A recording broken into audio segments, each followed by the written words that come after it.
night when you were DJing at that party with Anna. Remember Yes. Anna? We Yes. did another program with her from Kenya. And in the audience, welcome very much to Conversation. A young man here who I'm very happy to introduce. He's Gerard Koala, and he is also known as DJ Kadhafi.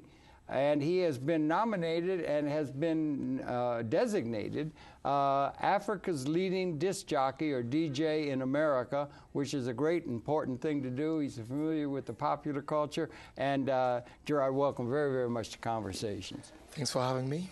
My pleasure. You were at a party that we were at a while back, and I really enjoyed it very much. And Anna, the poet, was there and everything, gave a taste for the real Africa. Yes. And I wonder if maybe you could share with me your own background, where you were born and raised, and then we'll get into a discussion about that part of the world, Africa, and also new musical culture, politics to some degree. But could you share your own background, please?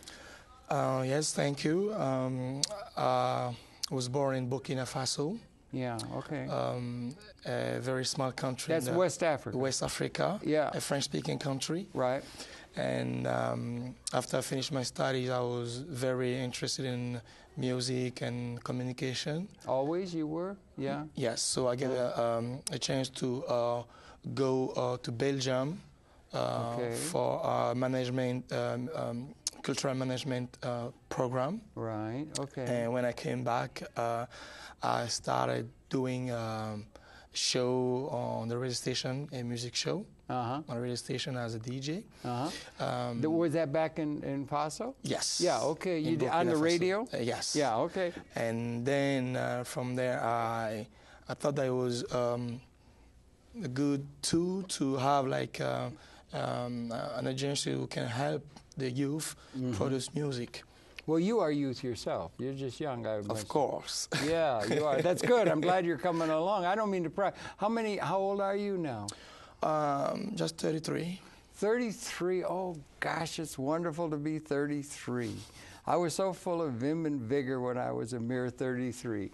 Congratulations on that. Thank you. I'd love to be 33 again if I know what I know now. And I would you like to? I'm 74. Would you like to be 74? Of course. You would? Of course. You would like to be older? Of course. Most people want to be younger. Yes, but when you get a chance to be older, that means that you are a lucky person to see many things happening in this world. You get wisdom. Yes.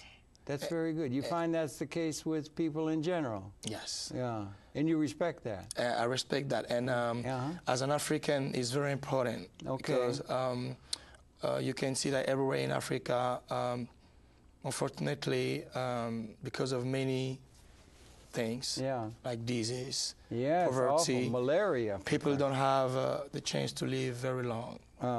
Right. So when sitting in front of you and you are 72. Yeah.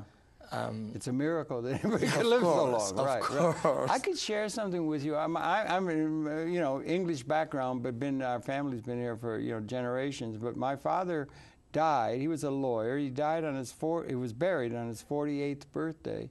He was born in 1899, and that was the average age for a man in America was only 48. Wow. Now it's up in America, 78 or 80, something like that. But there's still places where they don't have the full biography able to be led, and a lot of that's in Africa. There's a lot of problems. That's true. That's true. And do you have some you're interested in politics in a citizen's way? Not necessarily participatory, but... Yes, because my father worked for the government of Burkina Faso. He even worked in the building of the president office until he retired. Yes. So I get a chance to be in touch with some people involved in the country politics, and I was even a member of the party on the Power Now political group. Okay. And I've been involved in many groups of youth working on thinking about build the future of our country. Yeah, and how to improve. Yes. Yeah. And you have the name, you have a nickname, DJ-Kadhafi. DJ Yes. is the disc jockey. Yes. And you are designated by, what's the organization that's designated you? This organization is called Teria Group, which means friendship in an African language from Ivory Coast. And they organize since 2005 every year a ceremony to recognize the leaders in the African community in the United States. And they recognize you as the leading African DJ in America. Yes. Congratulations, brother. That's a great thing. I got this reward twice Yeah. with them. And the third year, another organization gave me another reward recognizing the job, what I did since I get to the United States to improve African culture and music. Really good. Well, I tell you, you were DJing that party I was at, and that music rocked. It was really good. But back again to when you returned, you went to university in Belgium, you say. Is that a natural connection? They speak French, they speak Walloon or something in Belgium. But in Namur, at Namur. Yes, that's where they speak French in Belgium. Yes. And so that fit the language that you were raised with. Yes. And do you have are you a Francophile? I mean, having had the experience of that part of the world being colonized by the French, makes it different than if it was colonized by the English or by the Germans or the Portuguese or whatever, you know?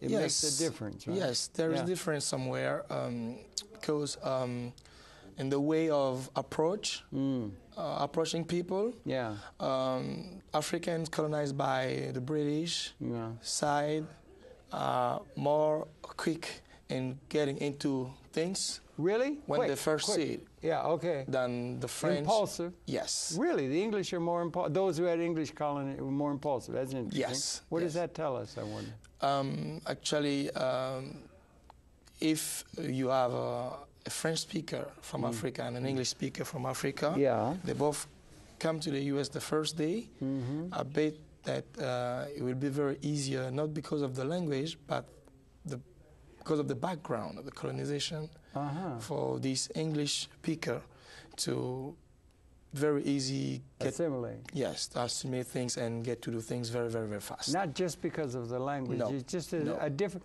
So you've got that overlay over the population in Africa, and then we've had this after the Second World War decolonization, and that's riled Africa, and there's a lot of problems there and everything. But you've taken the name of DJ-Kadhafi because maybe you could share how you come to take that name, and then because that obviously is the leader, the name of the leader of the country of Libya. Yes. Maybe you could address that a little bit. Yes. Personally, since I was a kid, I got the chance to see the president of Libya. On television? First in the stadium, when he came to visit our country, and all the kids, were invited with, adults, everybody in the stadium to listen to his speech. And from the day until now, I continue to love him because for me, Africa needs leaders like him. Interesting. That's very interesting. We need to understand that we cannot do nothing by ourselves. We need to be united. We cannot do anything alone. Let me correct myself. Alone, we can do nothing. We need, as African countries, to be united and work together. That's a Pan-African sense. Exactly. Right. Like the United States of America. Many states who made this country possible. Right. And or the European Union. Exactly. Why not the same in Africa? We know that we have the African Union, which is an organization that for many, many years has never been able to do nothing. Well, it used to be the Organization of African States or something. Exactly. And then they weren't able to get much done, I think. Not that much because of, leadership. Right. A lot of problems. Yes, some African leaders first see the country before they see the continent. Yeah, right. And that's often a problem when you get a vested interest, and it's been corruption. Exactly, a lot of corruption. And when you take the president of Libya, Mu-Ammar KADAHFI, his country is not a poor country like many other countries in Africa. Yeah. But he thinks that he can do something to help the other African countries. Right, and he actually, I think he would think the whole world. Yes. He has a very large vision. Yes. I believe, yeah. And I think that before people misjudge him, today we can see that, you know, he's almost accepted everywhere. Even in Africa, now you're talking, or just in Africa, in Europe, or even in America, you know. Well, I could. I wanted to ask you, did you have a similar feeling for Kwame in Nkrumah? Of course. Of Ghana, right? Of course. Because he was Pan-African. Of course. Sekou Touré. Leaders like Kwame Nkrumah, Sekou Touré, Aidjo, and Lumumba. Lumumba, and terrible what happened. Terrible. Yes. Even Thomas Sankara from my country are people who really believe that Africa should be united and be as one, one country. And they knew that we could do it. We could make it happen. All right. Well, they were trying. It was hard because you got local interests and people have all that. But this is Wednesday the 2nd, and I believe today, or Thursday, maybe it was yesterday, they're having a meeting of the African Union in Libya, and all of the presidents almost are coming to Libya. Yes. And Ban Ki-moon, who is the Secretary General, is going to Libya, and other people of great note are going to Libya to attend a conference, and they're going to be talking, and Mr. Gaddafi is the Secretary General, I guess. He's the president of the organization now. Of the African Union. But unfortunately, this kind of organization, for me, is just a waste of time. With your African Union? Yes. Okay, talk to me. It's just a waste of time. Why? Because these people just meet once in a while, just sit down and discuss about many things. But after their meetings, nothing happened. Nothing changed. The populations in Africa still suffer from many, many things. That in Africa, we have many resources. Huge resources. I think Sudan could feed the world. Exactly. I really believe it. Yeah, right. And rich soil. And rich, yeah. we still show ourselves as the poor continent, poor country. Well, it has been. It's suffered colonialization and all kinds of things. Yeah, right. Exactly. It's got a long way to go. Exactly. Yeah. But we still don't understand that it's very important for us first to think and decide, to work hard ourselves to improve things and show to the eyes of the rest of the world that Africa is not the last of the continent. Okay, that's really good. But they're also bringing up at that conference of African, because you have to walk. There's an old saying, you have to walk before you can run or something. You know, you're getting going, right? And they're trying to start a concept that's being, and a lot of these people are thinking about it seriously, a lot of doubt and so forth, but they're wanting to establish the United States of Africa. You see that?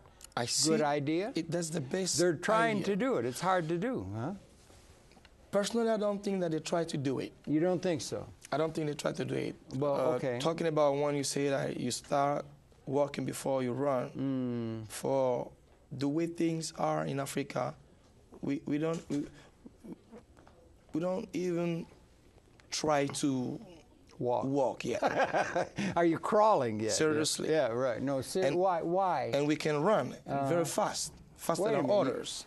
You go, the step of walking, you bystep past that from crawling around as a baby, and then you're going to run right away? No, I mean that. I don't understand. No, I mean that this procedure that you just said is the right one to achieve things.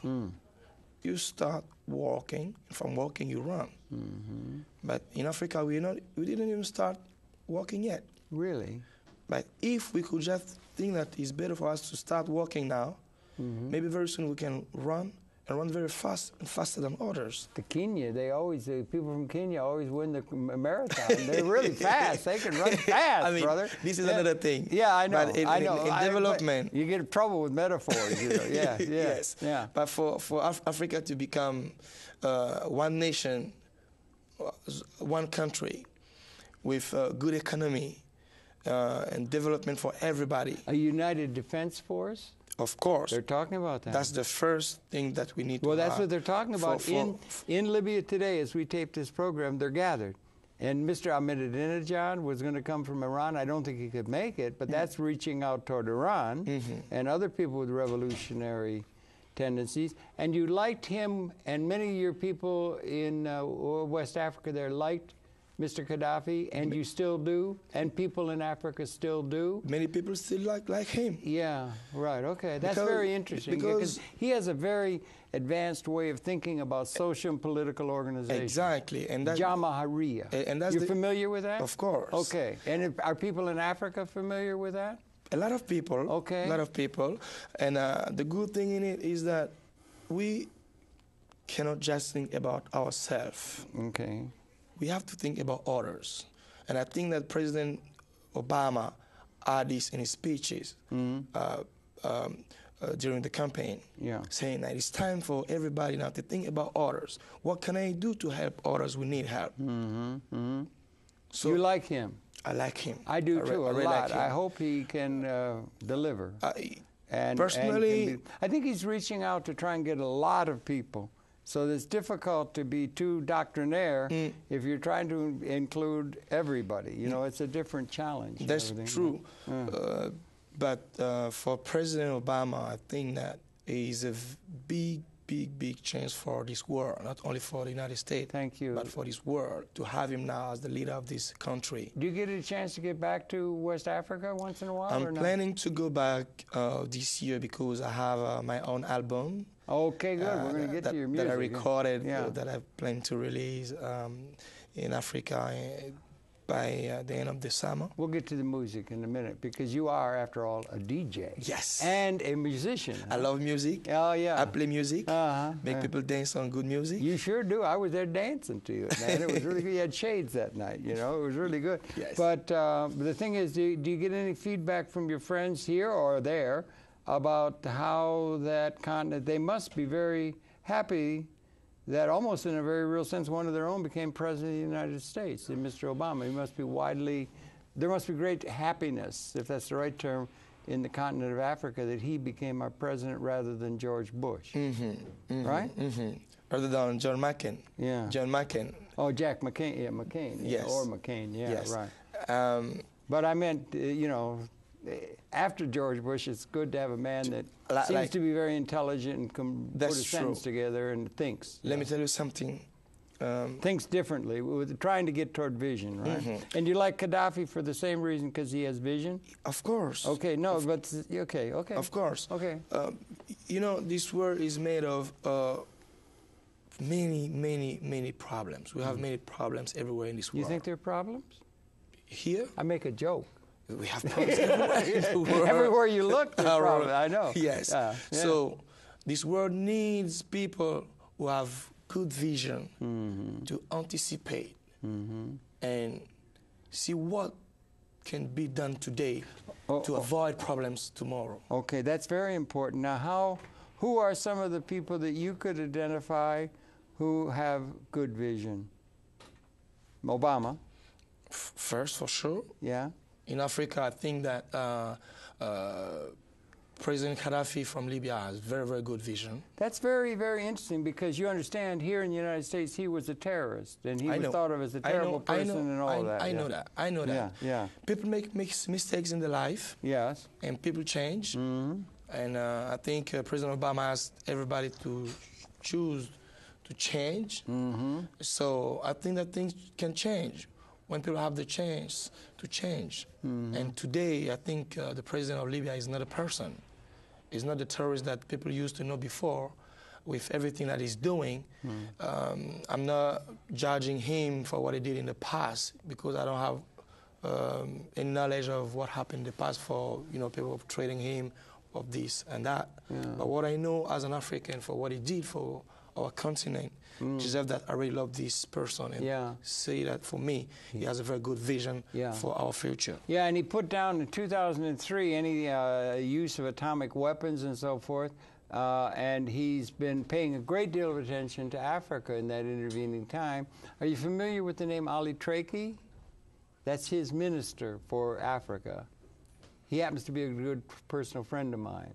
And I'm happy to tell you that he is going to, and to the audience, it might be interesting, because Gaddafi is somebody I've been interested in for a long time, and I think he is in advance of history because of his thoughts, where he sums it up as the Jamahiriya. They have people's have you been to Libya? No, not yet. Maybe you will. You would want. Of course. But When I get a chance, I will go. They have it organized so that they have. He says the Jamahiriya. Jamhura in Arabic is a republic. That's what we usually think of as what we got from the American Revolution and from the Enlightenment and all that. And he said that. They have meeting halls for everybody over 18 years old, men and women. They meet at the halls. They do have money from oil and so forth, and they have what is called, and everybody participates. It's a participatory democracy. Yep. And he also has an interesting thing on the economic scale. You start a business, and they distributed wealth that they had a great deal of, like Norway. And they distribute around. They got electricity in every village, and they got everybody owns their own home. Everybody owns their own automobile. They have education, health, and everything socially, and everything. But then if you can do a business, you can start a business. And one rule they try to live by is that you can start a business, but you can't hire anybody. So everybody that's part of the business has to be an owner of it. That's true. You see? And that's the thing that we do not have here in the United States, or the Western model that we think is good for all the world. The way they form capital and the way they distribute buying power to people is not in keeping with what the future requires. I think Libya may be to the modern world as the United States was to the world of 1776 with a model. But that's a sidebar issue, but he's there, and he's got a very interesting thing. And and Ali Traki, who has been paying attention, he's been all in Africa, and he was one of the 4 people, I believe, who were university graduates when they made their revolution about 2 weeks after the Woodstock Festival in the United States in August of '69. And he's now just been designated as the president of the General Assembly of the United Nations for the upcoming session.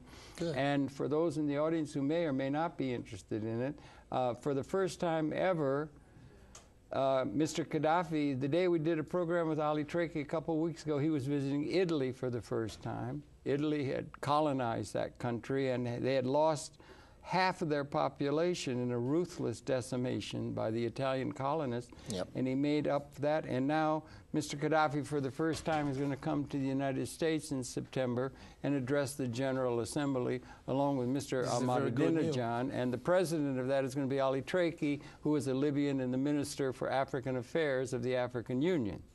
So there's a lot of attention given to Africa, and there's a lot of reason to think that maybe something can be done moving toward the United States of Africa. A good idea, right? Hopefully this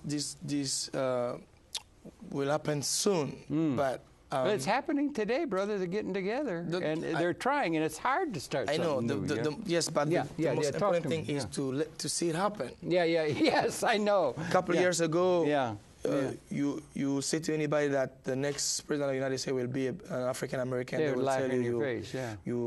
You're a dreamer, you're crazy. But people made this happen.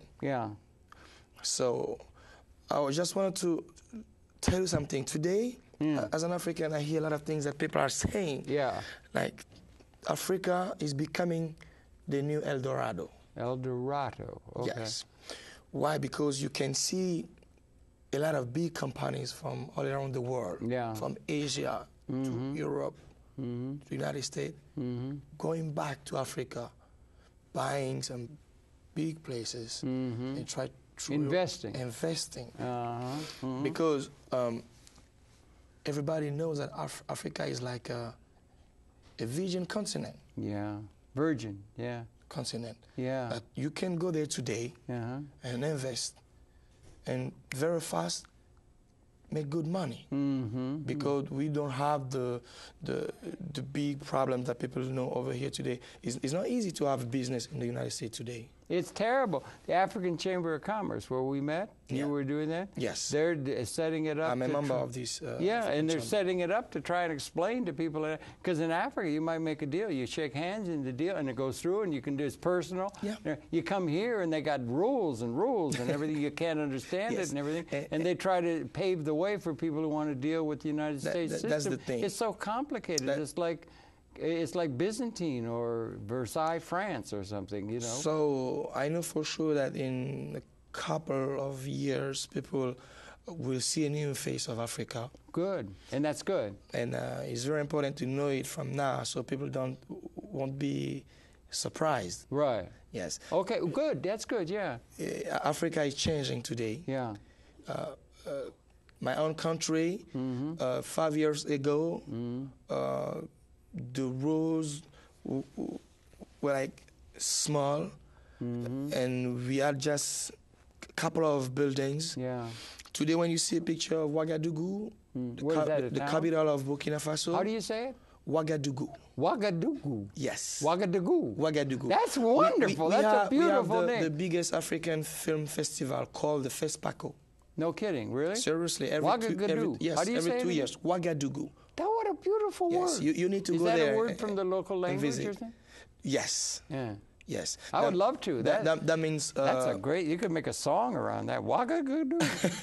Yeah, right? Ouagadougou, yes. Yeah, okay. And today, when you see the pictures coming from Ouagadougou, personally, I can recognize some the Ballad places. of Ouagadougou. I can see it now. I can recognize some places because that's a great name. The city has changed and become, like a big city with some nice houses. Yeah. Okay. Very nice road. You still have family there? Yes. You can go back when you do your record? Yeah. You got family and everything? Yes. That's great. You'll be able to do that. Almost all my family lives over there.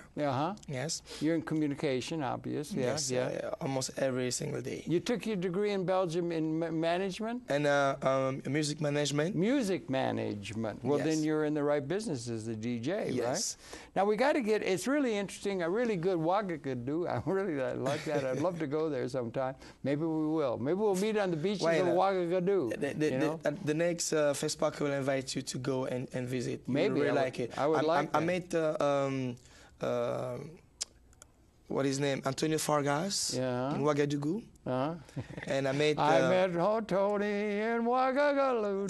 and I met what is his name again? Danny Glover. Oh yeah, Danny Glover's great guy. I met him too because every year when we have this festival in Burkina Faso, we have a lot of famous.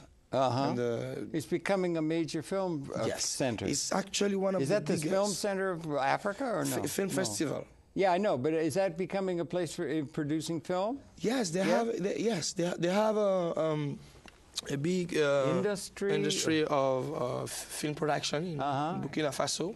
It's going to rival Cannes soon, right? The Cannes Film Festival, that sort of thing. The Ouagadougou Film Festival. I think you got a winning name there. Yeah. Yes, not as big like Cannes, but no, I wouldn't think. I would think you got to walk before you run, brother.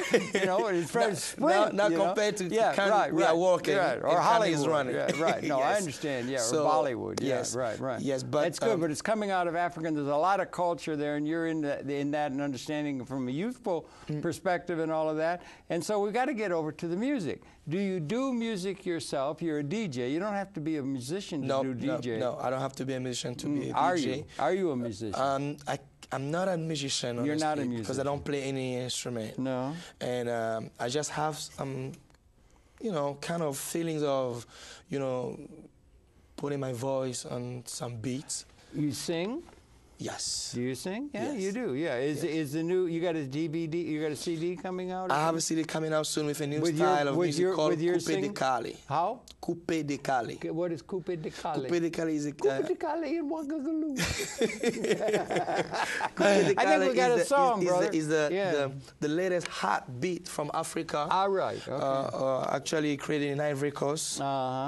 And this music is now everywhere in the world. It where is, you see yeah. Africans. Yeah. And the music that you loved that day at the African Chamber. It rocked. It was modern music coming out of Africa, and it was really good. Yes. And we're going to hear a little of that. You brought some music. Now, talk a little bit. You're a DJ. You've been a DJ since you came back to Ouagadougou? Yes. And then you did that, and then when did you come to America? How long have you been here? I've been here now for just 5 years. Because I came here in 2004. Okay. And my first year, I met a big producer of the African music who lives in the U.S. Okay. Who gave me the chance to be the DJ of his club, who was actually one of the best African club in New York. Which is that? Is it still going? Is that a good one? Maybe. Unfortunately, right now the club is closed. Where's the best place to go and hear African music? The best place now Give to the go inside, for African. They're really good. The best not you one have to go all the way to Africa? Is called Zodo Nightclub. Where? Zodo? Yes, Z-O-O-D-O. Z-O-O-D-O nightclub. You Google this name, you will see everything about it. The Where address is it? is in the Bronx. In the Bronx. 1518 Malcolm's Road. That's the place where all African, everywhere they come from, gather every weekend, Friday, Saturday, and Sunday to have fun. Do you DJ, or are there live bands in that? Or no live bands, just DJ. All DJ. We don't have African-based bands here in New York? Yes, there are places where African bands go and play. Yeah. Yes, we have a couple of them. Because we had Anna. What's her name? Anna from Kenya. She's we did another program. She's great. She's very good. Really She's good. really Yeah, good. Really good. And we have a couple of African music festivals in the summer. Where? Where do you do it? At the Marcus Garvey Park. Marcus Garvey, okay. In Harlem. That's good. Yes, and I'm going to be hosting this festival like since 3 years now. Okay, you hosted 3 years and it comes in the park. Yes. Will you keep me on your list of when that's going to be? What month do you do that? It's going to be in the month of August. In the month of August? August 9th. We have a date? August 9th, it's called Teria Festival. Where in the park? In the Central Park? No, at Marcus Garvey Park. Oh, Marcus Garvey, sorry, yes. Right, okay. But talking about Central Park, I had one of my best day in the United States, like 2 years ago when I played for the Central Park Summer Stage. Oh, really? Yeah. I represent Africa. You played? What did you play? I played African music. Record. Oh, you play the record. Yes, you're a DJ. DJ African music. So that is like music. You're a musician with the sampling or something. Yes. It is, right? Yes. And you do the music, and you know the music, and you know the youth culture. Of course. And that kind of thing, and it's really good what's coming out of there. Now, you do that, and where do you do the, what you brought some music in, right? Yes. Talk about African music. What distinguishes it from world music or in general? What's distinguished about the African sound as you understand, because you understand it well, you're very hip. First of all,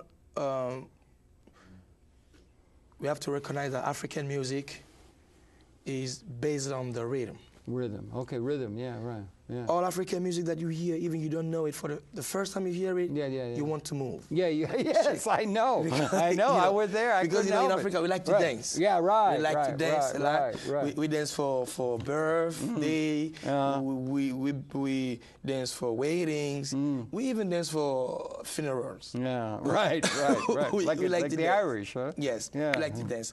So all African music that you hear gonna make you move. Okay, make you move. Okay, yes. You're gonna have to move. Yes. Compared to other music, like slow music, for relax. Yeah, that's different. You don't have the slow music in Africa? They don't have blues and stuff in Africa? Some of our African musicians try to do some African slow Let me make a premise. Too much of the world has been given music from America. They've been given movies from America. They've been given culture from America. Everything's from America, America. Too much of that, don't you think? And that there is, or what, you pick up from that. Do they pick up the sounds of, I don't know, B.B. King or something? No, really. The African music's still original. And I met a lot of musicians, some big ones, many famous from Europe, even from here that I met and we spoke. And they told me something that I really believe is true. They say that all music comes from Africa. Well, all people come from Africa. All people. The music. No, I'm talking about people. Did you realize all human beings come out of Africa 200,000 years ago? Africa is the mother. Africa is the home of us all. Exactly. We're all immigrants. Some people may not accept it, No, it's true. Science the tells truth. us it's the truth. Yes. It's the absolute truth. So That's the motherland. African culture, the African culture and its music is very rich. Okay. Very, very rich that you can create at any time from the African music something new that people are gonna like for sure. Really? Yeah. Yes. Okay. Okay. Like I try to mix some hip hop with the coupe de Cali. Can you do it? On Coupe one de song. Cali is a new thing, right? It's the new African beat sound, and sound, and that people like. Yeah. People really go crazy for it. Yeah, all people like. Old people, young people, everybody in Africa, men, women, kids, everybody. Would they like it in China?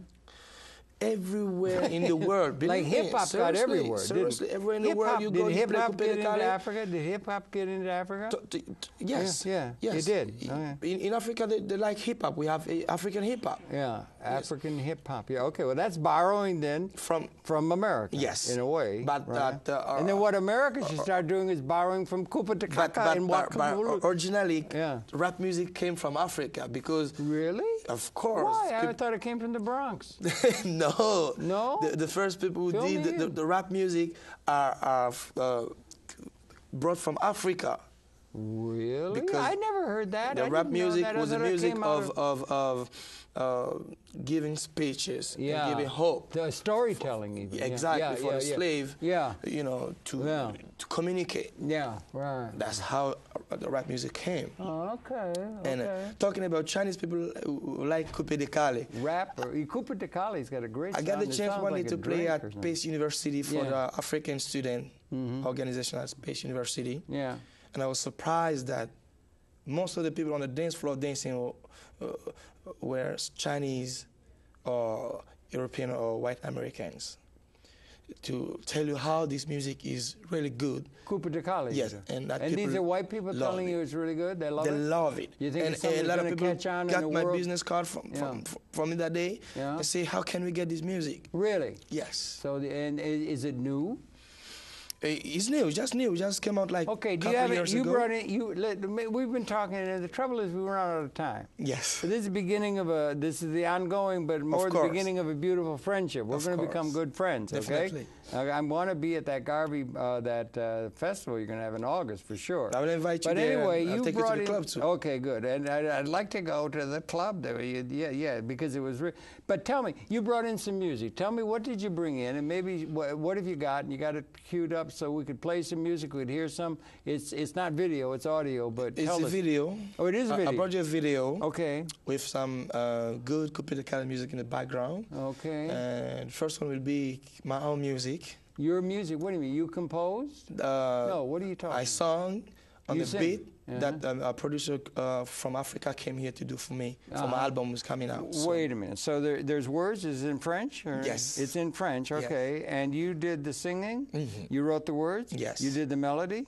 Did the beat. No, I helped do the melody. I told him what I want. I want my music to sound like this, like that, and then a specialist did it for me. And you did it, and that's out now and everything. And what do you call the piece? I mean, what is it called? Oh, this one that we're gonna play is called Boucantier. Boucantier, Coupe de Cali. And let's set that up in the booth. And this is really interesting. I want to hear this, and everybody's hearing. This music's likely to spread, right, in your estimation? Yes. So we're talking with DJ KADAHFI, ladies and gentlemen, Africa's best DJ in America. And set it up and run the music. Run the tape.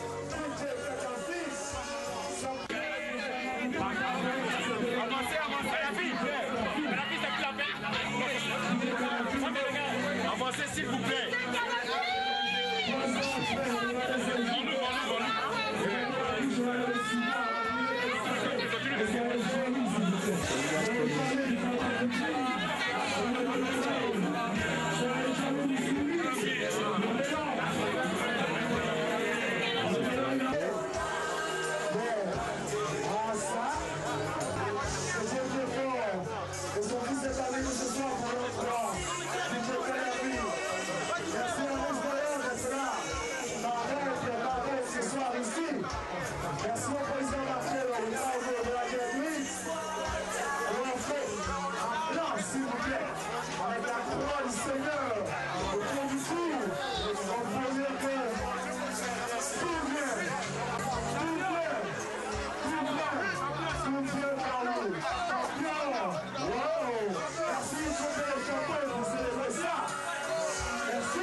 enfants, c'est les mamans.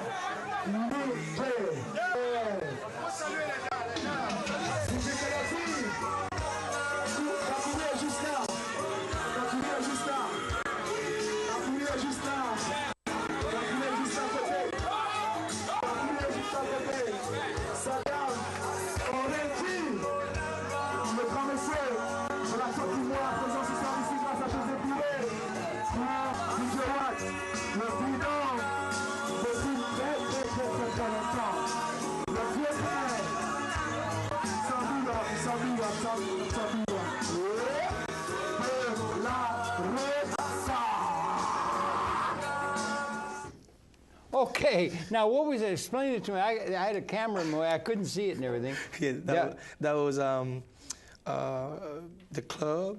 The one I just told you that is the best African club in New York. That's again what, Zuma what? Zodo nightclub. Zodo. Nightclub. Okay. And it was last year at my birthday party, because every year we have a big party for my birthday. Oh, People good. come from everywhere in the United States to celebrate this event with me. I invite singers who come from, Africa. You're becoming an impresario.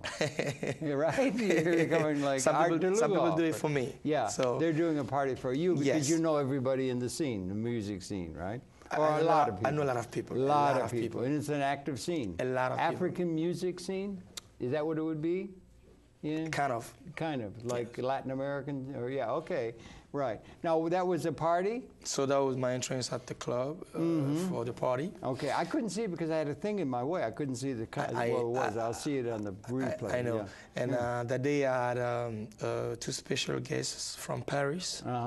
One was Miss Ivory Coast. Miss Ivory Coast, and she's now a singer too. Okay. And the other one is one of the best coupe de Calais singer that we have now in Paris. Coupe Calais, does that have a literal translation? Does that have a literal? Yeah, coupe de Calais in English is like cut and go.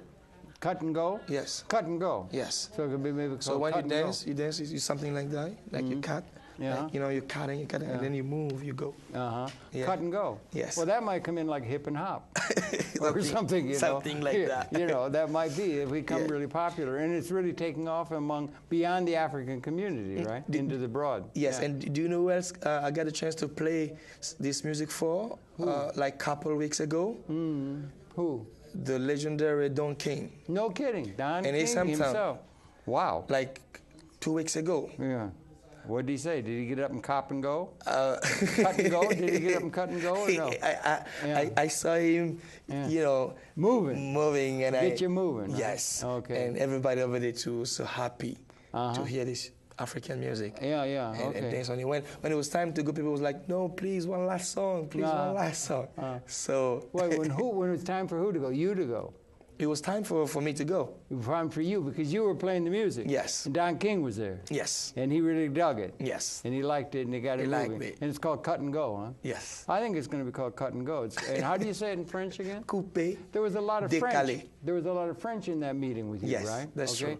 So, because most of the people who work with me or who are around me are from the French speaking countries in Africa. Is English becoming widely spoken in Africa? Or what's happening with the language? European languages there. People in Africa love English. They do, yeah? They really love English. So did they speak English in Faso?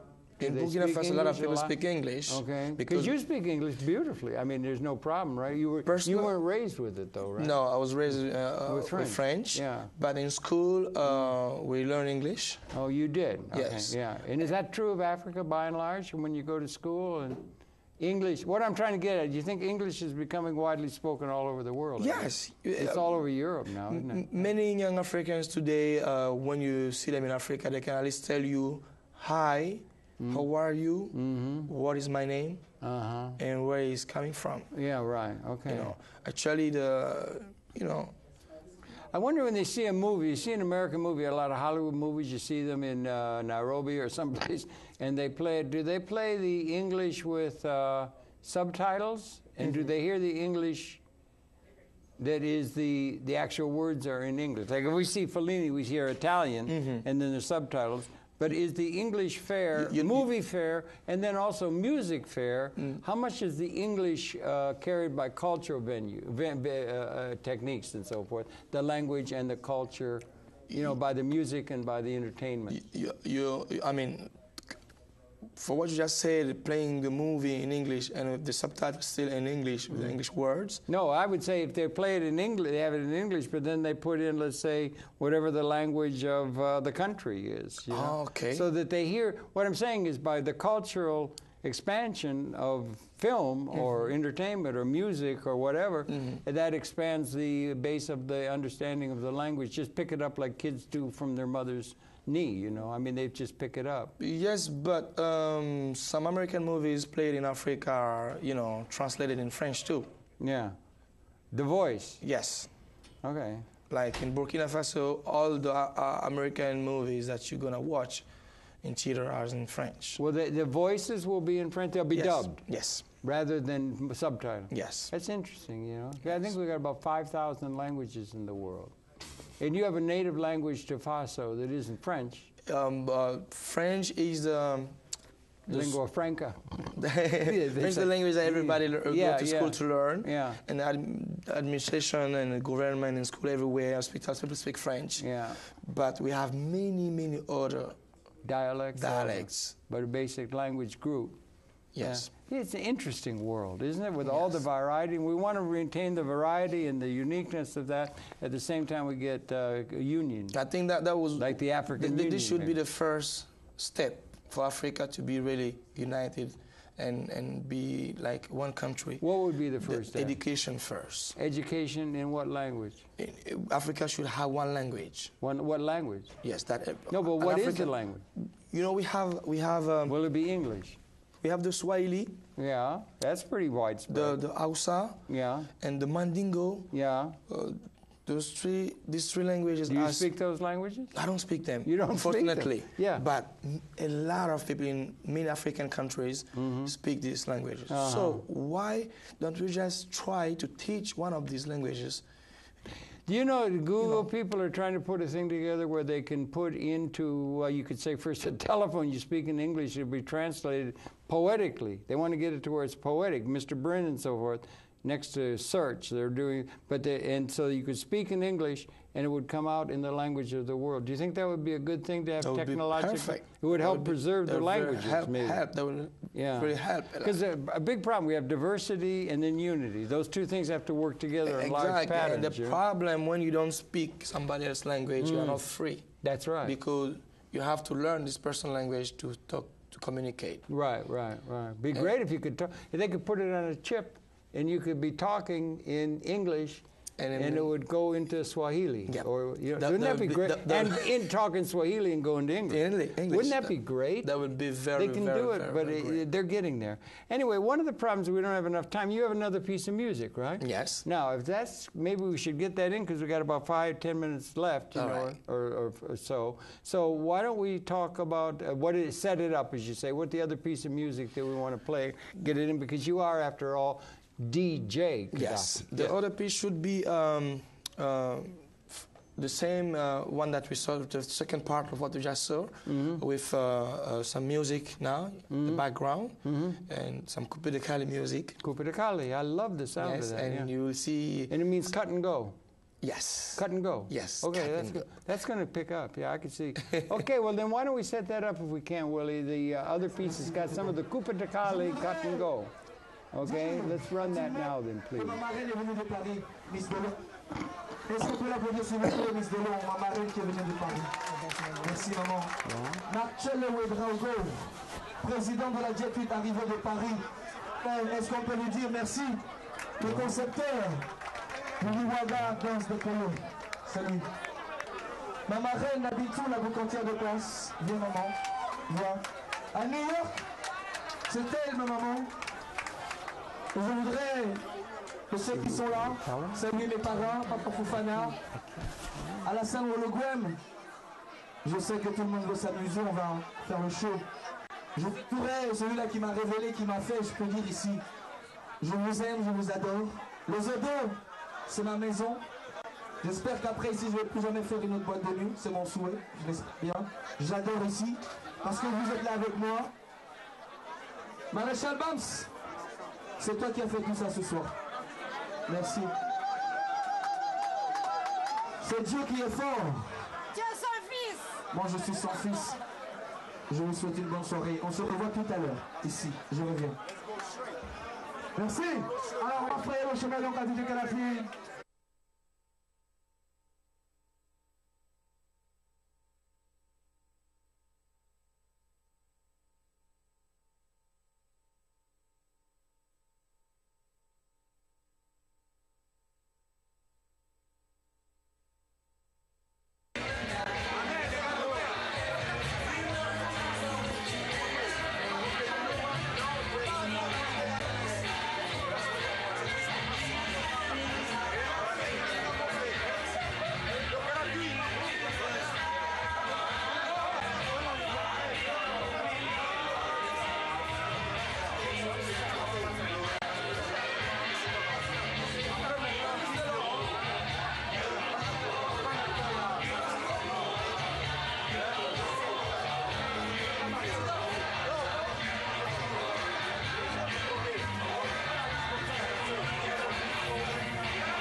Okay, well, I'm not sure we got exactly the right thing. It sounded a little South African to me and everything, Yes. but it gives a taste of it and everything. So, it seems to me like it's a whole genre because you've got dress and there's a way and an attitude and everything like that. It carries a whole big message, I think, right? You got it. Coupé Décalé is the new music who's showing the new face of Africa and African youth.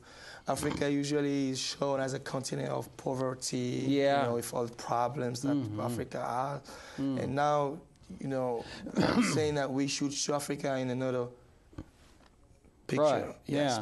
We should show the African becoming hip, bright, yeah, shiny. Yeah, right. So right, Coupé Décalé is the music of this new Africa. Yeah. So everybody would dance Coupé Décalé, would do Coupé Décalé. They call them boucantier because what? Boucantier. What People is who that, make a lot of French? noise. That's French? It's French. Say it again. Boucantier. French is beautiful, isn't it? Yes. Boucanté. Boucantier. Boucantier. Yes. So faire du boucan. Yeah, right. Yeah. You know, boucan in French is big noise. Big noise. So boucantier is a person who does the big noise, the Big boucan. noise. Yeah. So And his personality is big. exactly. And so we try to make some expansive big noise Uh-huh. with the way we look, we dress. Yeah, look at you, how The fashion jewelry, plate. This is like, you know, Bo Bremel. shoes. Yeah, right.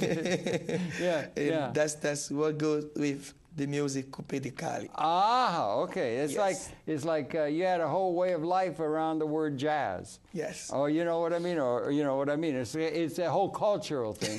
There's the Yes. music and everything like that. Yes. And it's coming. And you're one of the leading exponents of that in terms of the DJing side of it. A lot of talent coming along. Do we have musicians in the New York area that play this music and are from African background, and is it picking up? Are there venues for it, increasing clubs opening up across the country? And what's the future of Coupé Décalé in the United States of America, do you think?